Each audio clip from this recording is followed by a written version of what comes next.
Welcome to another episode of Penguin Modern Quest Journey Through the Box, where basically I have the Penguin Modern box set and I'm trying to go through all of the books. So far, so good. This episode is about books 21 to 25. I try to do like 5 books per episode, and usually I read a book and then I tell you about it. I read a book and tell you about it, but right now I read a bunch of books and I didn't feel like filming it, so I have a lot of books to talk to you about. So I'll just talk about all of them in this episode. So let's get to it.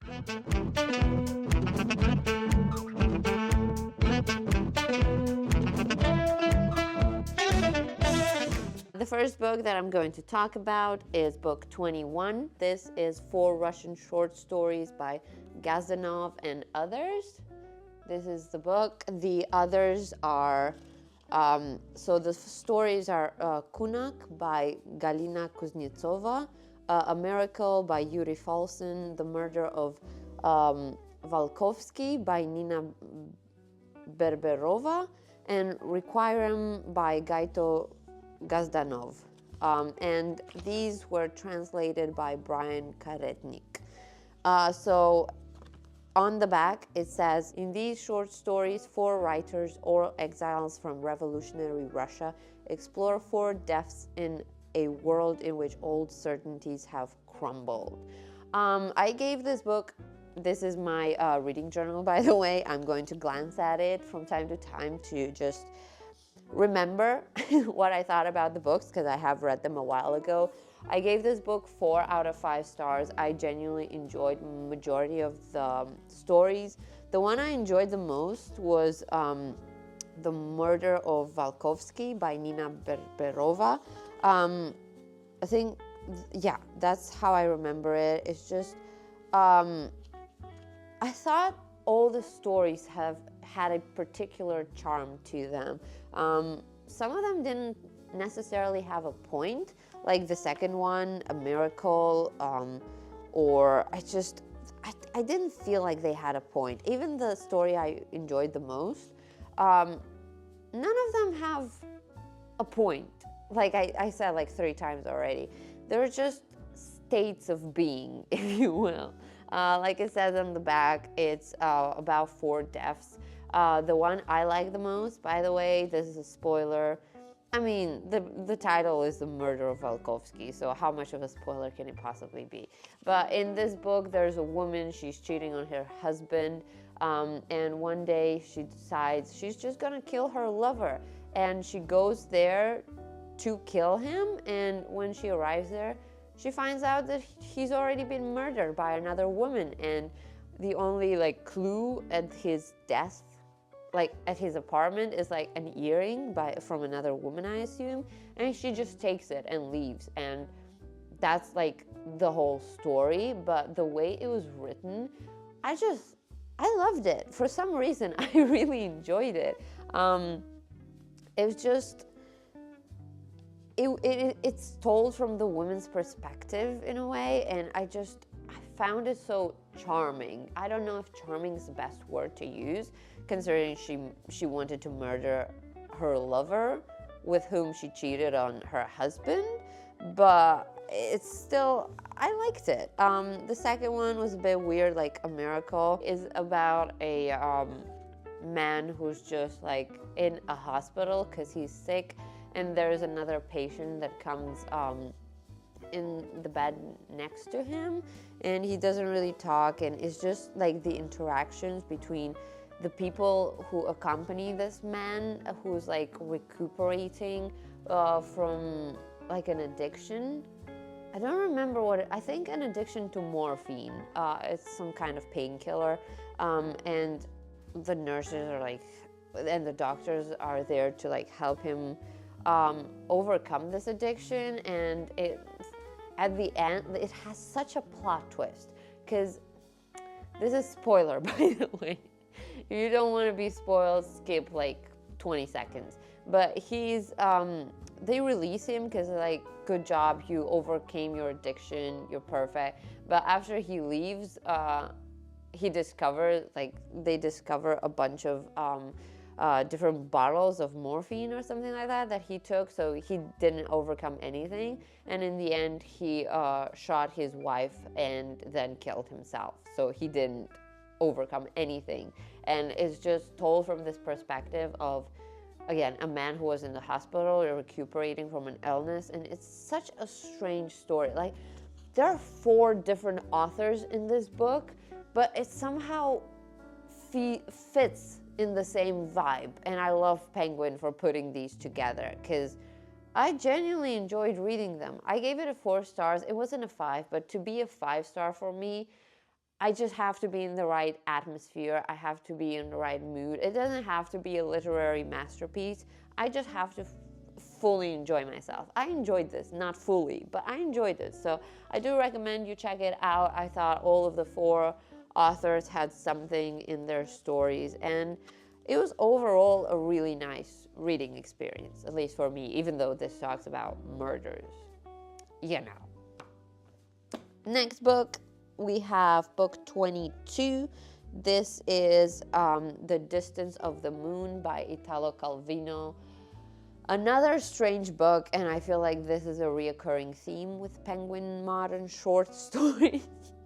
They're all so strange. There's just something strange about them. I don't know how they pick them, but they're just strange. I gave this book a 2.5 out of 5 stars. It just wasn't fully there for me, but let me tell you a little bit about this book. So on the back it says, these exuberant, endlessly inventive stories interweave scientific fact with wordplay, whimsy, and cosmic flights of fancy in a strange and wondrous universe. This, I found it a little bizarre that it was translated by multiple people. It was translated by Martin McLaughlin, Tim Parks, and William Weaver, which is a little strange. I mean, it's not strange. It's just, I found it interesting because usually these penguin moderns are translated by one person. So I don't know how come this has 3 different people, and it's 4 short stories. So who translated what? But here we have The Distance of the Moon, Without Colors, As Long as the Sun Lasts, and Implosion. They're all very peculiar stories, I would say. I think the one I enjoyed the most has to be The Distance of the Moon. It's basically in this world, the moon is very close to the earth. So if you take a boat, like the main protagonist, they take a boat and they kind of leap from the boat to the moon, and at one point the atmosphere gives and they reach the moon, and there they collect this milk, like moon milk, like a cheese kind of substance. I don't know what they're doing there, but the moon is slowly retracting, and at one point they jump and they can't fully come back. Like 2 characters jump and they can't come back. So the moon has to do its circle around, and the next day it's like they try to jump back from the moon, but it's so far. So I don't want to, I mean, I've already spoiled everything. But one person jumps and the other's stuck there, but she's not stuck there. She jumps out of her own volition, and she just wants to stay there. And I didn't fully understand the concept or the idea of the book, but I did enjoy it. The world building, I thought it was interesting, like the concept of just being able to jump to the moon, and then, I don't know, just doing it every day, and at one point, for some reason, the moon decides to just distance itself. I thought that was really interesting. Another story, Without Colors, is basically a world that's just black and white and you can't see anything, but at one point it starts being in colors, and there's this, I want to say 2 main characters. There's like one main character and another person, and the main character falls in love with that person, but she doesn't like the fact that the world is becoming in colors. So she hides deeper and deeper, and this character tries to bring her to colors, but she doesn't want to, and it's just very abstract, very confusing at times, and I kind of enjoyed it, but it wasn't fully there for me.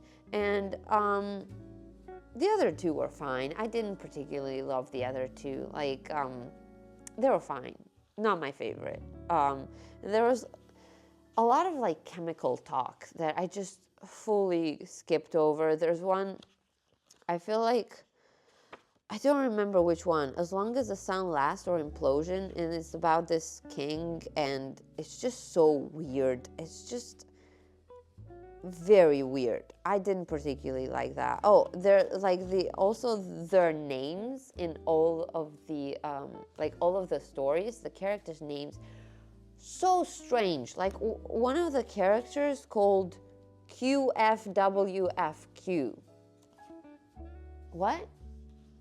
I like characters whose names I can at least pronounce in my mind, because there's a lot of characters I can't pronounce in real life, but in my mind they made sense. But in this book, even in my mind, they don't make any sense. But anyway, this is book 22, The Distance of the Moon by Italo Calvino. It was fine. I genuinely enjoyed the first two stories. So they're very strange, like the vibe of the entire box, but there's something whimsy about it, and I quite enjoyed that. So this was the second book that I talked. Now let's go to the third, number 23. This is The Master's Tools Will Never Dismantle the Master's House by Audre Lorde.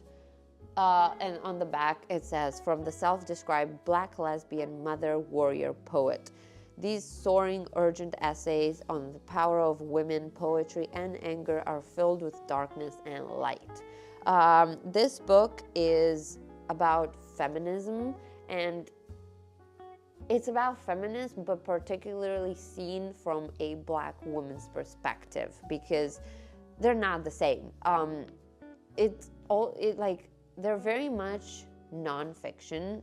It's full on like women's struggle to just have a voice, and the author's particular experiences with just racism embedded with misogyny, if that makes sense. And there's also just like, this talks about feminism, but also the way white women just exclude Black women from feminism talks, even though Black women help pave the way for such discussions.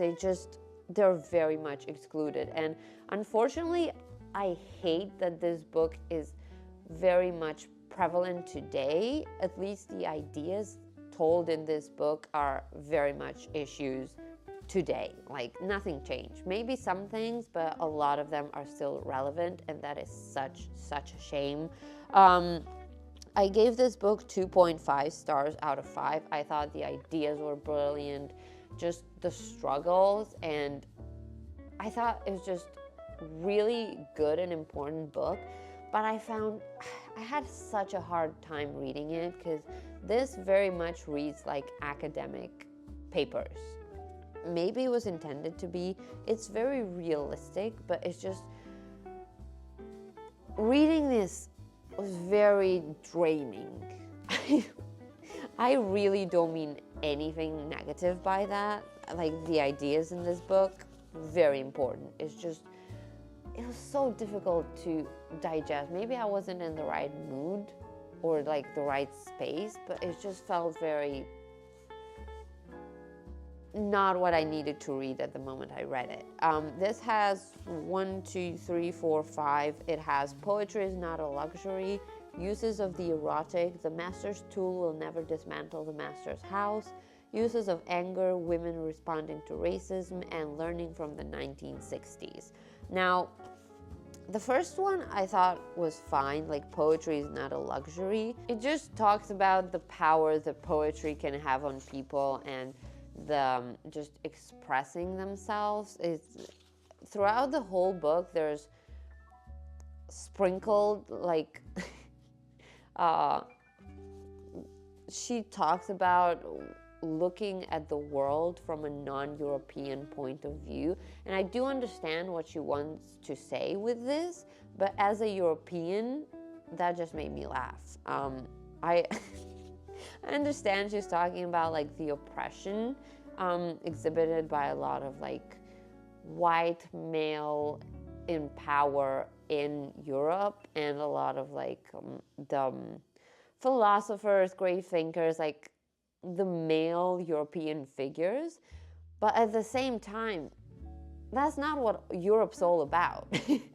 So it kind of made me laugh there. But the next work she talks about is uses of the erotic. And I understand what she's trying to convey, like taking back eroticism from what men have made it out to be.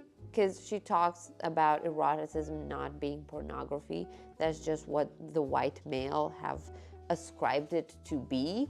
But I didn't resonate with all her ideas. And I understand, like, you can't resonate with everyone's ideas. It's just, I don't know. This book was fine overall. I think a lot of ideas that she puts forward are very important.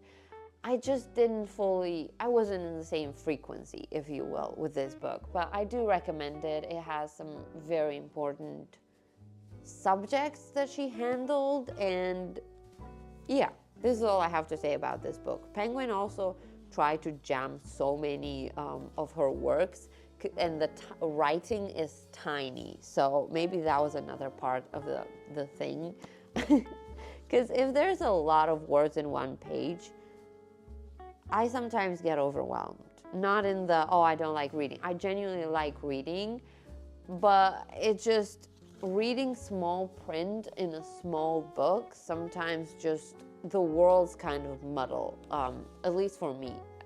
I'm sure that's not a universal experience, but for me, just the written format is also important. So this was book 23. The Master's Tool Will Never Dismantle the Master's House. The story of the title is also a very good one. I do recommend. And then book 24. Book 24, we have The Skeleton's Holiday by Leonora Carrington.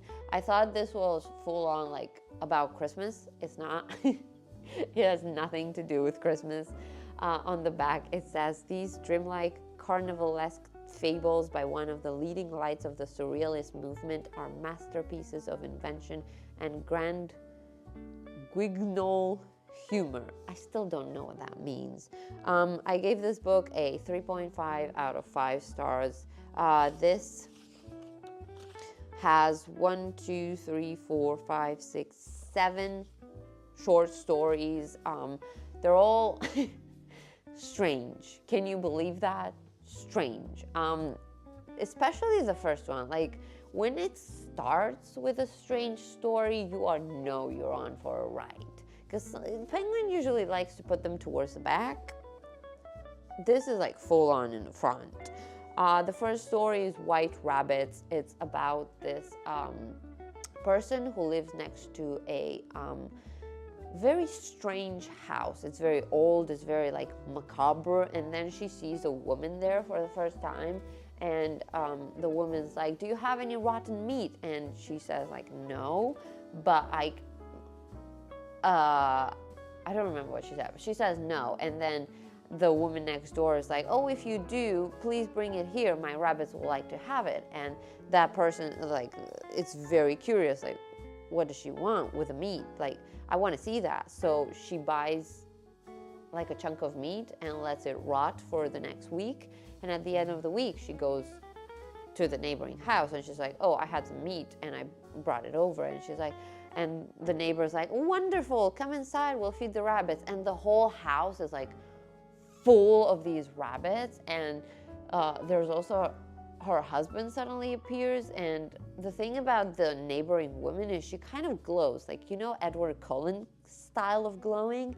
And at the end, it's kind of revealed they have leprosy, and her fingers are falling, and the main character just runs away. And it's such a strange story, like very bizarre.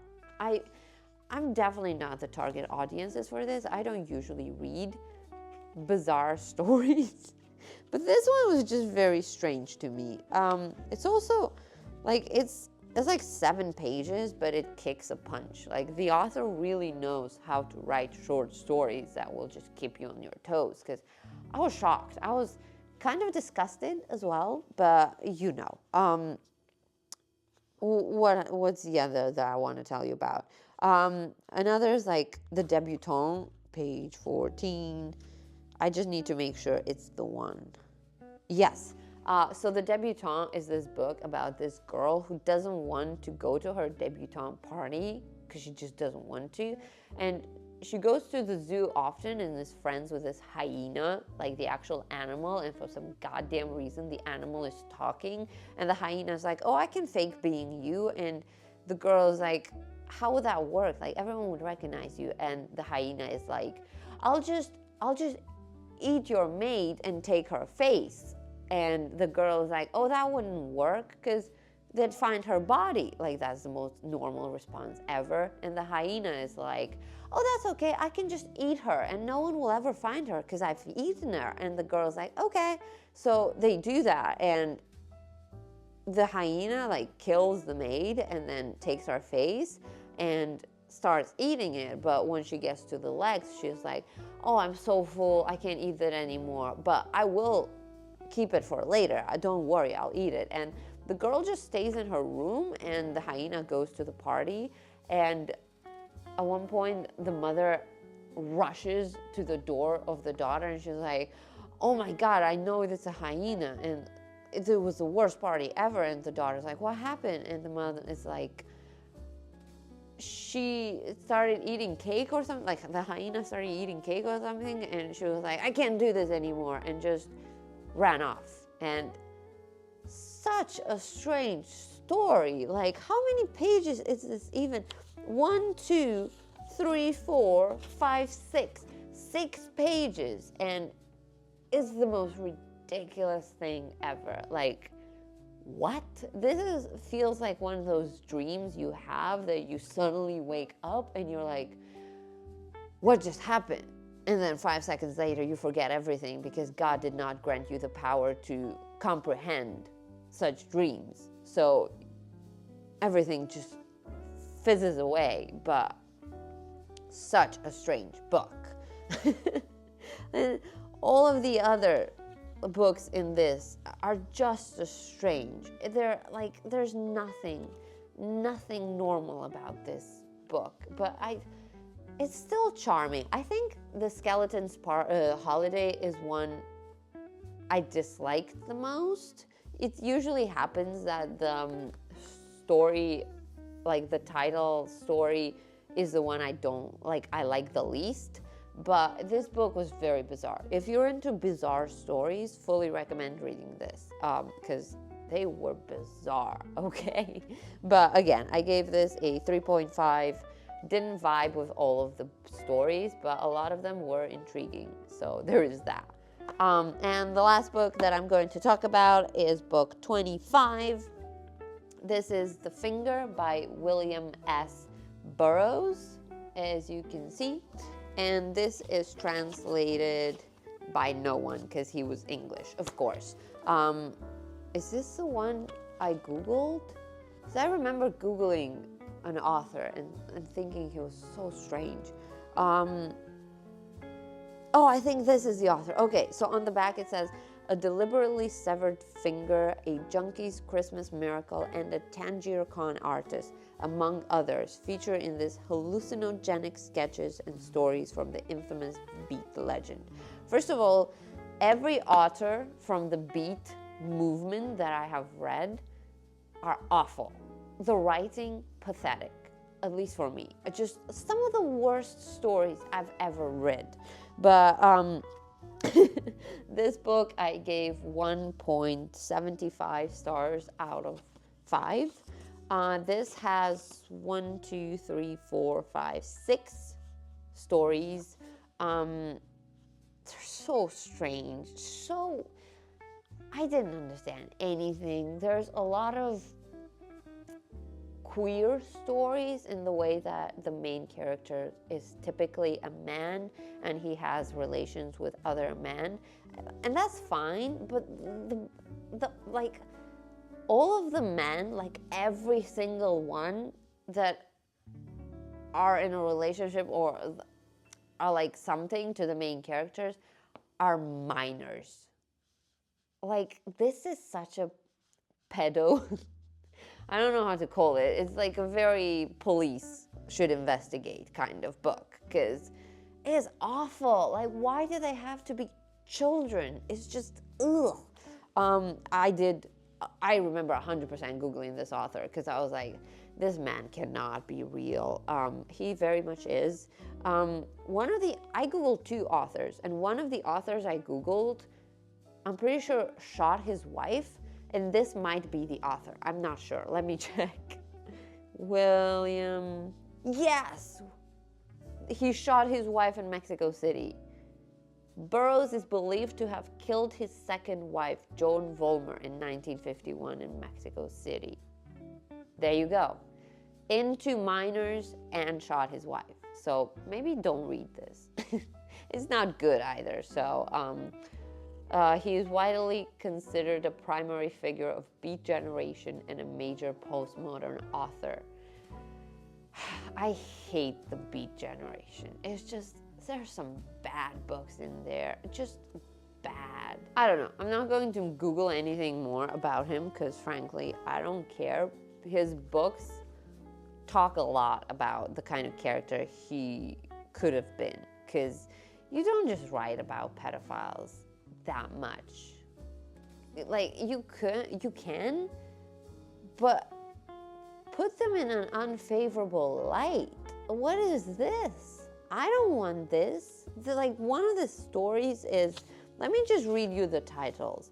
The first one is The Finger. It's about this guy that cuts his finger because he wants to impress a girl, like give his finger to a girl.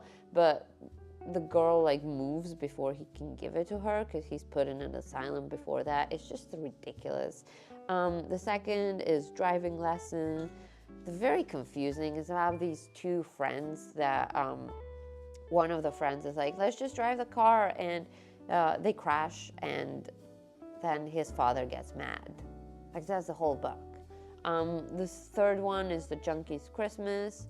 I'm pretty sure, yeah, this definitely has some pedophile vibes as well. Fourth one, Lee and the Boys, 100% pedophile. Fifth one, In the Cafe Central. Don't remember what this is about, but it couldn't have been good. Oh yeah, it is about pedophiles as well. Yeah, 100%. It's like 4 pages. That's why I didn't remember it. But there's definitely some undertones there. And the fifth one is Dream of the Penal Colony. Once again, don't remember this because this author, I just wiped everything out from my memory that I could. Oh yeah, the last one has undertones of pedophilia as well. So there's that. That's the 5th book. Do not recommend. Don't pick it up. Don't read it. Beat authors are just not my favorite, and this might have been a pedophile. So supposedly, but like, you know. So these were the 5 books I read from the Penguin Modern box set, and I think there were some great ones, there were some bad ones. Overall, not the best ratings. Like, there's a lot of low ratings. I did really like 4 Russian stories, but other than that, majority of the ratings are under 3 stars. So, not the best.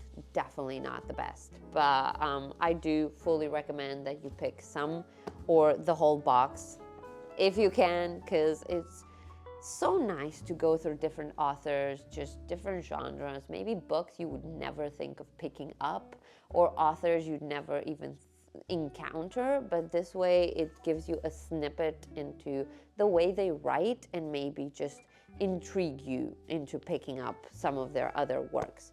So yeah, this was Penguin Modern Quest Journey Through the Box. We still have quite a few books to go through So yeah, please stick around. If you have read any of these or one of the 5 that I talked about in this video, please let me know. Let me know what you thought. Did you enjoy any of them? Do you have any books by these authors that you'd like to recommend me to read? I will do my best to read them if that's the case. And if you like this video, please give it a like, comment below, and consider subscribing, because I do have more of these kind of videos planned. So I would love to have you back, and I'll see you next time. Bye bye. I just give the earth my soul. Hear my thoughts bounce off the walls.